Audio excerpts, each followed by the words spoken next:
What's going on, movie fans? My name is Michael Weer, and it is the end of February, which means it's time to rank all of the February 2023 releases that I had a chance to see in theaters from worst to best. But before we get into that list, there's two things I want to say. The first one is that this is my personal list, and if you've got a list of these movies, maybe you saw all of them and you rank them differently, put that in the comment section down below, and I'd love to know why you rank them that way. The second thing I'd like to say to you guys is that I've done full reviews for all of these movies, so while I'm going to give you quick thoughts about these movies that I saw in February, I've done full reviews, and you can check those out on my channel. With all that said, let's rank February 2023 from worst to best. Freedom! Get higher, baby, and don't ever come down!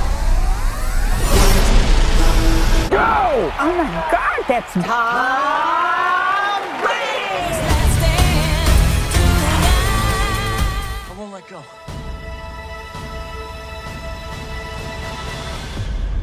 There is but one God. That's for the last time. Will you make a choice? We both just have to lose. Now, I saw 4 movies in February of 2023, and that's a lot less than I saw in January, but honestly, there was a lot less to see. I wasn't going to go see 80 for Brady, or Magic Mike's Last Dance, or the re-release of Titanic. Like, why do they keep releasing that?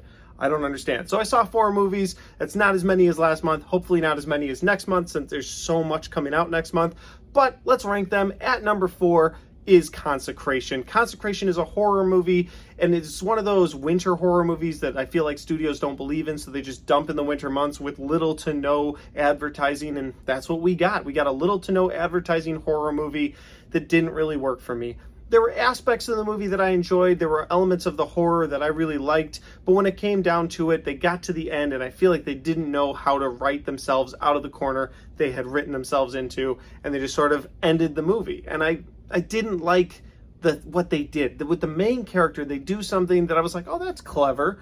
And then immediately I was like, but wait, that doesn't make sense here, or here, or here, or here, or here. Oh, and here at the end of the movie. So because they couldn't tie the movie together, that's why it's number 4. At number 3, guys, we have another movie that fell flat in the third act, and that is Knock at the Cabin. M. Night Shyamalan came back and he gave us 2 great acts in the first 2 acts of this movie, but we get to the third act and it's just everything they told you was going to happen happens. And while that's normally okay for a movie, and someone's going to go in the comment section and say, oh, he didn't like that they told you what was going to happen and then it happened. Okay, but it's M. Night Shyamalan. There's a Shyamalan twist expected. When there wasn't one, it was kind of lame. So I don't know, next time there's an M. Night Shyamalan movie, maybe I'll lower my expectations, not expect a twist, and maybe I'll be happier. But yeah, Knock at the Cabin sort of fell flat at the end. At number 2, guys, we have Marvel's kickoff to Phase 5 of the MCU with Ant-Man and the Wasp: Quantumania.